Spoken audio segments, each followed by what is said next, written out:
Hey everyone, Alyssa here from Ales and Asanas. Today we're doing a relatively short breakdown of headstand. So this is a pretty advanced pose and also a pose that does intimidate a lot of people.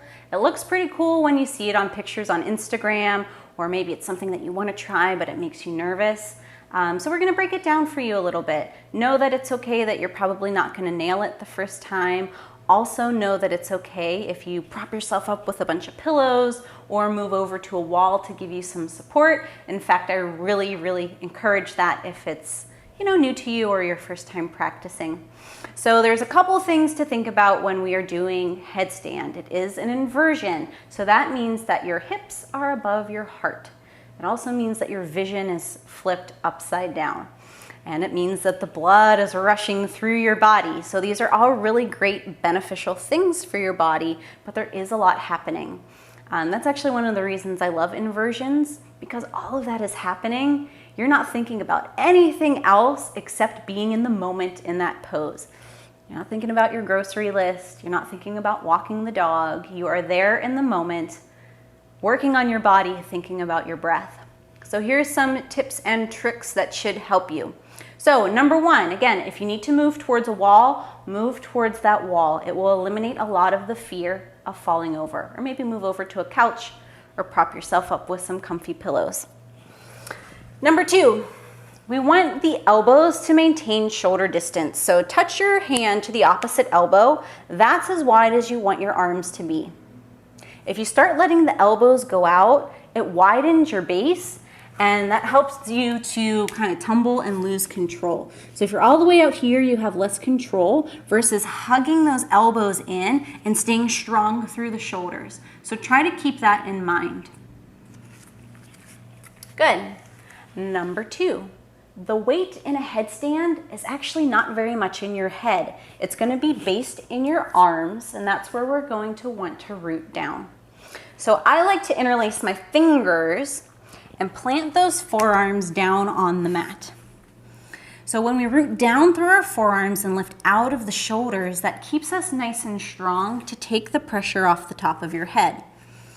It's also important what area of your head you're placing down on the mat. So it's not the forehead, it's not all the way back on that big lump. It's right in the middle of the crown of your head. So place your forearms down on your mat or your floor in front of you, interlace your fingers, and let's first just practice with placing our head and hugging those elbows in no further than what? Shoulder distance. So place that crown right into the cup of your hands. Come onto your knees. From here, already practice rooting down through those forearms and hugging the elbows in. Good, just that sensation of getting the head upside down might be a little much for some people. If you're okay here, tuck your toes under and start to lift your hips like a downward dog, but we're rooting into the forearms. So just practice that sensation there. You may even already start to shake. That's okay. Root down and notice when you root down how it takes that pressure off the top of the head and the neck. From here, you may want to start walking those toes a little closer towards your elbows. What we're looking for here ideally is to start getting those hips over the shoulders. If your hips are down here, you're not going to get yourself lifted correctly. We want to stack the bones, so we're stacking the forearms, stacking the shoulders over the elbows, and then trying to get those hips up over the shoulders. So this is an excellent place to build strength and build confidence. If this is as far as you go, that's excellent. They call it a yoga practice for a reason. So from here, let's take a break. Bend your knees down. Maybe come into a bunny pose or a child's pose.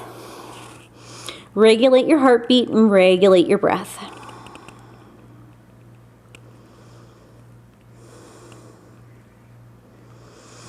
Take a deep breath in, open your mouth. Exhale, let it go.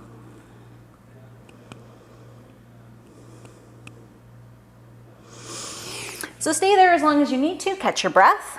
I'll continue walking you through some more tricks. So the next thing is when we're ready to actually lift our legs up into headstand, we want to make sure that you're using your belly for control. So if you start to get all wild and crazy with your legs and you're not engaging your core, naturally you're gonna fall. So you wanna keep everything prepared, toned, and ready to support you. So, first of all, do some sit-ups, do your ab work. Second of all, let me show you what happens here. So we're prepping our arms, right? Our forearms are down, our elbows are hugging in. We put the crown of our head right in our hands and we start to lift our hips. Hips start to stack over the shoulders. Now, if you get all willy-nilly and just try to kick up and flail, you're gonna not make it up and you're gonna fall and you're gonna hurt yourself. So we have a couple ways we can start to practice here. One, we can tuck one knee at a time towards our belly. Now, if you can't do that without hopping or losing control, keep practicing on your base, keep building up your core strength. Now, if you can move through those poses stably, then we can start to safely lift our feet off. So if you start to practice by bringing your knees in like a little nugget here, see how gently you lift your feet off and you're nice and controlled. You're not gonna roll forward. We're still rooting down through the arms and our elbows have not moved. Good, then with control, you lower those feet down to the mat. Good, so that's like a little nugget headstand. If you're killing that and you're ready to start to extend the legs, we move on from there. So we place the forearms, interlace the fingers. Crown of the head comes down. Root into those forearms, tuck the toes, lift the hips. Start to walk those toes forward so we get the hips over the legs.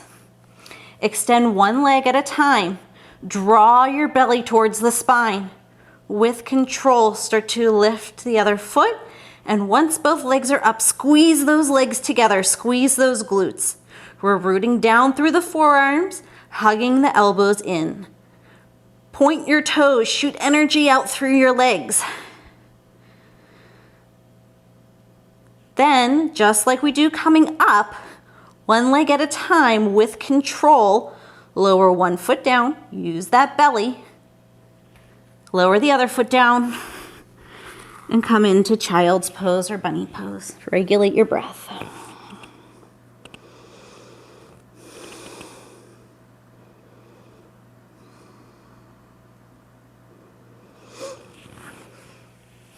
So when your legs are extending up in the air, it's really important to keep your focus, keep your breath steady, and keep your body nice and tight together.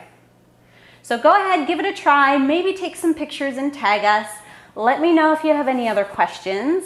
Give us a like, give us a subscribe, and let us know how this works out for you. We'd love to see some of your pictures. You can tag us and find us on social media at Ales and Asanas, or you can check out alesandasanas.com for more classes. Thanks everyone, good luck.